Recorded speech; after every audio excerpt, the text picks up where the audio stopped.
Welcome back tense part 2। Hello, आज हम लोग पढ़ेंगे प्रेजेंट टेंस। प्रीवियस सेशन में हमने पढ़ा था टेंस और टाइम के डिफरेंस को, अंतर को। उसके बाद हमने पढ़ा था कि टेंस कितने काइंड्स के होते हैं, टेंस के कितने प्रकार होते हैं। तो हमने पढ़ा था प्रेजेंट टाइम में अगर कोई कार्य घटना होती है तो उसको प्रेजेंट टेंस कहते हैं, पास्ट टाइम में होती है तो पास्ट टेंस कहते हैं, और फ्यूचर टाइम में होती है तो फ्यूचर टेंस कहते हैं। आज हम प्रेजेंट टेंस को पढ़ेंगे। तो प्रेजेंट टेंस क्या है, व्हाट इज प्रेजेंट टेंस? अभी ये क्लियर हो चुका है कि प्रेजेंट टेंस वह है क्या जब कोई कार्य घटना प्रेजेंट टाइम में होती है। डिफाइन कर सकते हैं कि when an action is done in present time, it is said to be in present tense। अर्थात जब कोई कार्य प्रेजेंट टाइम में हो तो उसको प्रेजेंट टेंस में कहते हैं। सच फॉर एग्जाम्पल, वह खाता है, वह खा रहा है, वह खाया है, वह खाता रहा है। तो यहां हम देख रहे हैं कि सेंटेंस जो है चार अलग अलग सेंटेंस है। यह अनिश्चितता को बताता है, यह अनिश्चितता को बताता है, मतलब यह डिफिनिट नहीं है, यह डिफिनिट नहीं है। यह जो है यह कंटिन्यू कर रहा है, यह कंटिन्यू कर रहा है। इस सेंटेंस में देखें कंटिन्यू कर रहा है, इसमें देख रहे हैं कि कंप्लीट हो गया है, इसमें कंप्लीट हो गया है, और इसमें देख रहे हैं कि कंप्लीट भी है, कुछ कंप्लीट भी है। क्या है? पार्टली कंप्लीट है, partly complete and remain incomplete. तो हमने देखा कि चार जो सेंटेंस है अलग अलग अर्थ लेकर आए। पहले सेंटेंस को देखते हैं, वह खाता है। जब वह खाता है की बात करते हैं तो यह अनिश्चितता की बात है। दूसरे सेंटेंस में वह खा रहा है, मतलब काम हो रहा। तीसरे सेंटेंस में काम पूरा हो गया है, और चौथे सेंटेंस में कुछ काम कंप्लीट हो गया है और कुछ काम अभी हो रहा है, प्रोग्रेस में है, मतलब रिमेन इनकम्प्लीट है, अभी भी पूरा नहीं है। इन चारों को अलग अलग बताएंगे, अलग अलग जानेंगे। तो सबसे पहले जो है इन चार के आधार पर हमने भी देखा, इसको इसलिए बांटा कि अगर केवल टेंस कह लिया जाए और प्रेजेंट टेंस कह दिया जाए तो फिर हम कैसे वर्क को डिवाइड करेंगे कि कैसा हो रहा है। तो इसको नेचर देखते हैं, वर्क का नेचर देखते हैं, जॉब का नेचर देखते हैं, वर्क का जॉब देखते हैं, इसका क्या नेचर है, और उस नेचर के अकॉर्डिंग कन्वीनियंस के लिए ही सब कुछ बांटा जाता। और इस तरह से काइंड्स ऑफ प्रेजेंट टेंस हो गया, काइंड्स ऑफ पास्ट टेंस हो गया, और काइंड्स ऑफ फ्यूचर टेंस हो गया। तो first of all we will learn present tense. Present tense को चार भागों में बांटते हैं। There are 4 kinds. First of all simple present tense. Simple present tense, इसे हम प्रेजेंट इंडेफिनिट टेंस भी कहते हैं, प्रेजेंट इंडेफिनिट टेंस भी कहते हैं। जनरली हम इसको इंडेफिनिट ही जानते हैं, प्रेजेंट इंडेफिनिट टेंस। दूसरे नंबर पर आती है प्रेजेंट कंटिन्यूअस टेंस और प्रेजेंट प्रोग्रेसिव टेंस। और ओल्ड इंग्लिश ग्रामर में हमने पढ़ा है कि यही जो प्रेजेंट कंटिन्यूअस है इसको हम प्रेजेंट इम्परफेक्ट टेंस भी कहते थे, आज भी कहते हैं। और इम्परफेक्ट इसलिए कि वर्क जो है परफेक्ट नहीं हुआ है, वर्क कंप्लीट नहीं हुआ है। थर्ड वन जो है प्रेजेंट परफेक्ट टेंस, और लास्ट वन और fourth present perfect continuous tense. अगर कंटिन्यूअस को हम यहाँ प्रोग्रेसिव देख रहे हैं तो हम इसको कह सकते हैं present perfect progressive, present perfect progressive tense, present perfect progressive tense. तो हमने देखा कि इस प्रेजेंट टेंस को 4 भागों में बांटा गया। There are 4 kinds, present indefinite और present simple present tense, second one present continuous और प्रेजेंट प्रोग्रेसिव और present imperfect tense, third one present perfect tense and last one present perfect continuous tense और present perfect progressive tense. इसके बाद हम लोग देखेंगे present indefinite tense.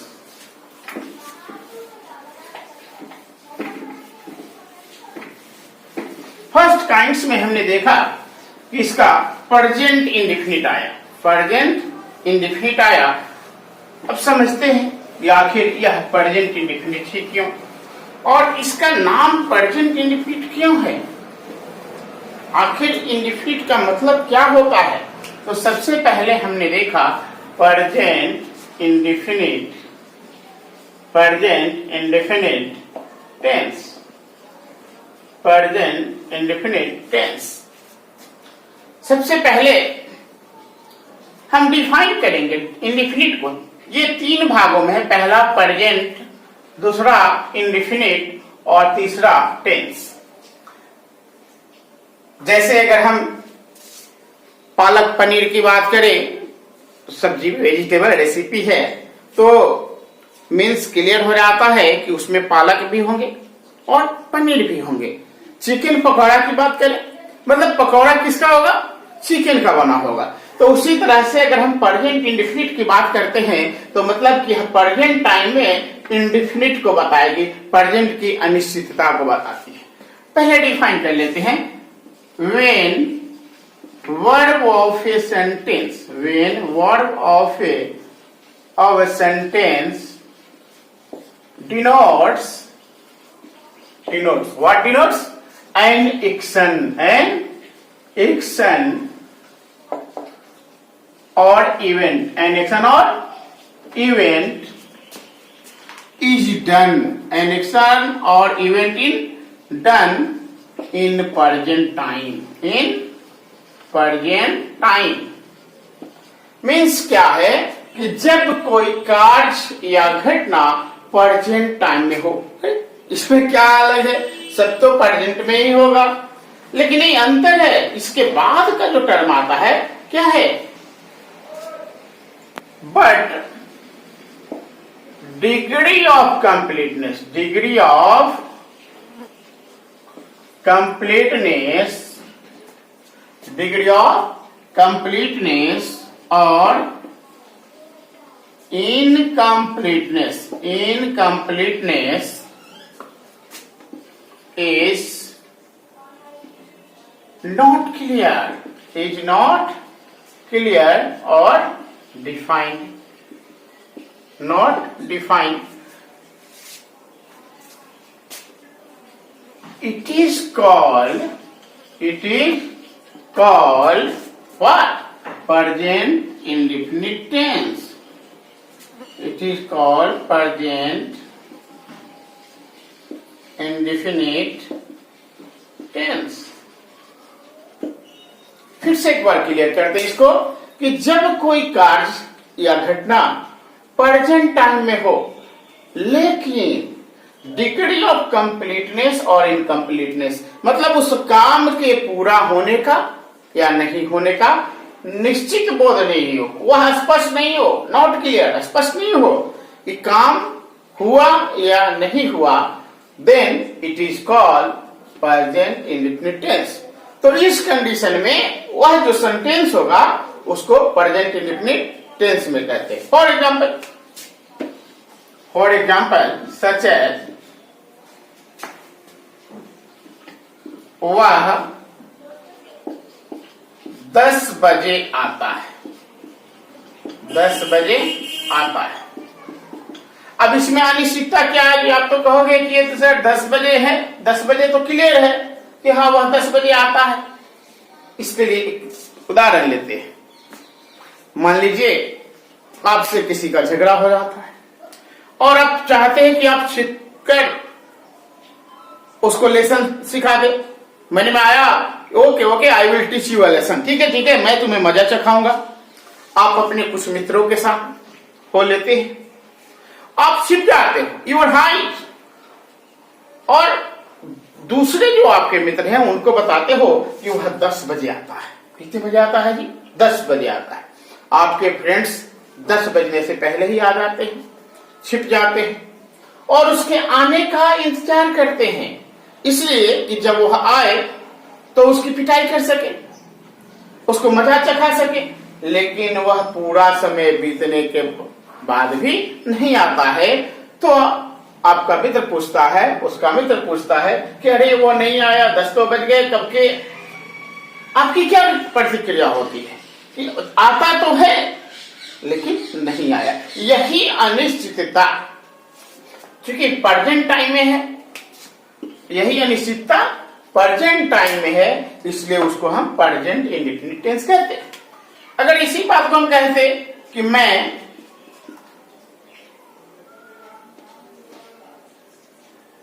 Patna जाता हूं, मैं पटना जाता हूं, तो मैं पटना जाता हूं यह बात सही है, लेकिन जाऊंगा कि नहीं इसकी गारंटी नहीं है, यह निश्चित नहीं है।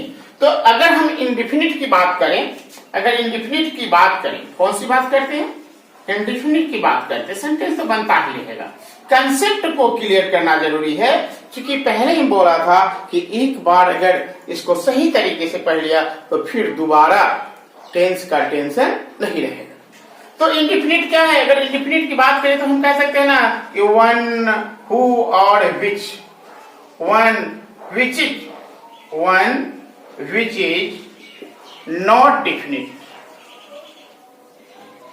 नॉट डेफिनिट, वह जो निश्चित नहीं है। हमने वन वर्ड सब्स्टिट्यूशन में पढ़ा है अनेक शब्दों के लिए। एक शब्द आपको हिंदी की बुक में भी मिली होंगी व्याकरण में, कि अनेक शब्दों के लिए एक शब्द आता है, मतलब वह जो निश्चित नहीं हो, मतलब अनिश्चित। इसको अगर हम हिंदी की तरफ से करें, अनिश्चित अगर लिखते हैं तो क्या है? जो निश्चित नहीं हो, जो निश्चित नहीं हो, जो निश्चित नहीं हो, मतलब जो निश्चित नहीं हो वह क्या हो गया? अनिश्चित हो गया। तो एक बार अगर हम देखें तो जिस तरह से हमने इसको डिफाइन किया और इसको देखते हैं तो यह दोनों एक ही बात को बताते हैं। अब कोई काम अगर प्रेजेंट टाइम में अनिश्चितता को बताता है तो प्रेजेंट इंडेफिनिट हो गया, पास्ट टाइम में अगर यही होती तो पास्ट इंडेफिनिट हो जाती, और फ्यूचर टाइम में बस सिमिलर। इसी तरह से अगर फ्यूचर टेंस टाइम में होती तो यह फ्यूचर इंडेफिनिट हो जाती। तो अभी हमने समझा कि प्रेजेंट इंडेफिनिट टेंस उसी को कहेंगे जो सेंटेंस यह बताता है कि कोई कार्य घटना होती है लेकिन उसके पूरा होने और नहीं होने का बोध नहीं होता है। आप मेरी मदद करते हो, लेकिन हो सकता है कि अब आने वाले समय में आप नहीं करो, या फिर आज आप मेरी मदद नहीं करो, तो यह अनिश्चितता है, और इसी अनिश्चितता का नाम इंडेफिनिट है, अनिश्चित है। और चूंकि घटना प्रेजेंट टाइम की है तो इसलिए प्रेजेंट इंडेफिनिट हो गया। अब जो है हम लोग देखेंगे, हम लोग जानेंगे, हम लोग सीखेंगे कि आखिर इस प्रेजेंट इंडेफिनिट पर सेंटेंस कैसे बनाएं। प्रेजेंट इंडेफिनिट पर सेंटेंस बनाना सीखेंगे।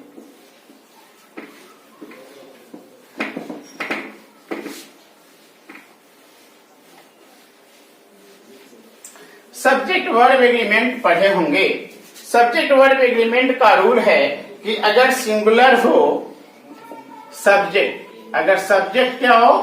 सब्जेक्ट सिंगुलर हो तो वर्ब का फॉर्म भी सिंगुलर होगा, वर्ब का फॉर्म भी सिंगुलर होगा। और अगर सब्जेक्ट प्लुरल हो तो वर्ब का फॉर्म भी प्लुरल होगा, मतलब सिंगुलर के साथ सिंगुलर और प्लुरल के साथ प्लुरल। तो अगर सब्जेक्ट सिंगुलर हो तो सिंगुलर वर्ब, सब्जेक्ट प्लुरल हो तो प्लुरल वर्ब। एक और बात जानेंगे, नाउन जो होता है, नाउन प्रॉपर नाउन को छोड़कर, तो उसमें एस और ईएस का जब यूज करते हैं तो वह फॉर्म प्लुरल हो जाता है, उस नाउन का फॉर्म प्लुरल हो जाता है। लेकिन अगर वर्ब हो और वर्ब में हम एस और ईएस जोड़ते हैं तो यह जो है वह सिंगुलर हो जाता है, यह जो है सो सिंगुलर हो जाता है। अब चर्चा करते हैं प्रेजेंट इंडेफिनिट की।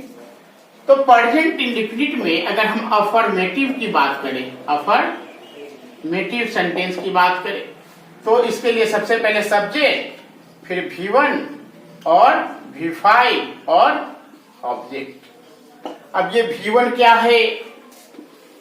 प्रीवियस क्लास में हमने सीखा था V1, V2, V3, V4 और V5। ये वर्ब के फॉर्म है। यह V1 जो होता है यह प्रेजेंट टेंस है और प्लूरल नंबर है, प्रेजेंट टेंस है और प्लूरल है। V2 जो है वह पास्ट टेंस है, V3 है पास्ट पार्टिसिपल है, पास्ट पार्टिसिपल है, V4 प्रेजेंट पार्टिसिपल है, बट नेचुरल है। कौन बच गया? V5। तो V5 जो है वह प्रेजेंट टेंस और सिंगुलर नंबर है, प्रेजेंट टेंस है लेकिन सिंगुलर नंबर है। ये प्रेजेंट को बताता है सिंगुलर को, और यह प्रेजेंट को बताता है तो प्लूरल को बताता है। तो अब यहाँ क्लियर हो गया कि यह प्लूरल है और यह सिंगुलर है। तो अगर सब्जेक्ट सिंगुलर हो तो V5, सब्जेक्ट प्लूरल हो तो फिर V1 का यूज करते हैं। जैसे वह जाता है तो वह की अंग्रेजी ही हो गए, और ये गो। अब हम तो जानते हैं कि अगर किसी नाउन को अंत में ओ हो और उस ओ के पहले कंसोनेंट हो तो ओ के बाद हम क्या लगाते हैं? यस लगाते हैं, यस। सेम जिस तरह से सिंगुलर से प्लूरल बनाने का जो रूल है वही रूल यहाँ इंप्लीमेंट होता है, अप्लाई होता है। तो यहाँ यस लगा दिए, ही गोज, वह जाता है, वह जाता है। अब तुम जाते हो, यू गो, तुम जाते हो। लड़के जाते हैं, बॉयज गो।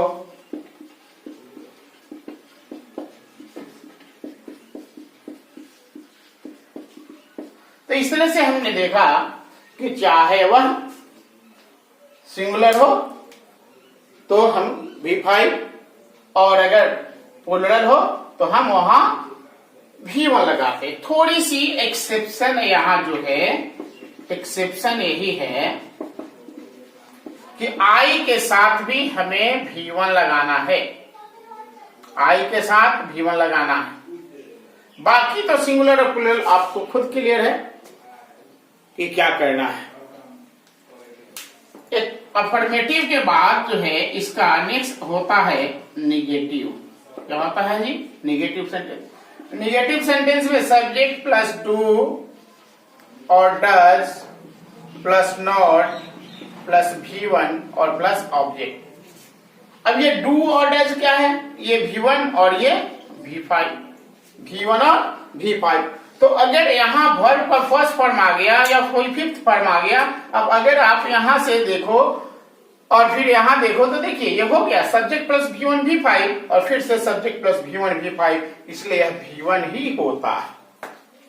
क्योंकि जैसे ही हम इसको V5 करते हैं तो सेंटेंस का रिपीटेशन हो जाता है, और सेंटेंस के रिपीटेशन होने से यह रिपीटिंग मिस्टेक, पुनरावृत्ति, ये गलती हो जाती है, दोहराने की गलती हो जाती है, और इस तरह से कंपटीशन में हमारा ये कॉमन एरर हो जाता है।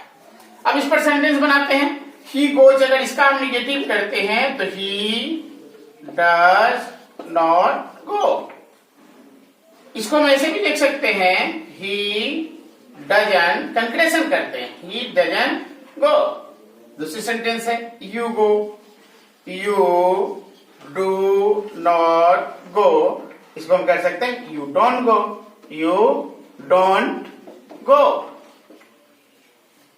नेक्स्ट इसके बाद देखते हैं इंट्रोगेटिव। निगेटिव के बाद बात आती है इंटेरोगेटिव की, क्वेश्चन वाली बात, इंटेरोगेटिव सेंटेंस की तो इसके लिए हम डू और डैश को बाहर ले लेते हैं, फिर ये सब्जेक्ट हो जाता है, फिर V1 लेते हैं, ऑब्जेक्ट लेते हैं, क्वेश्चन मार्क लगाते हैं, मार्क ऑफ इंट्रोगेशन और note of interrogation, question mark और नोट ऑफ इंट्रोगेशन। जैसे अब इसमें क्या वह जाता है, डज ही गो, क्या वह जाता है। क्या लड़के शोरगुल करते हैं, do boys make a noise.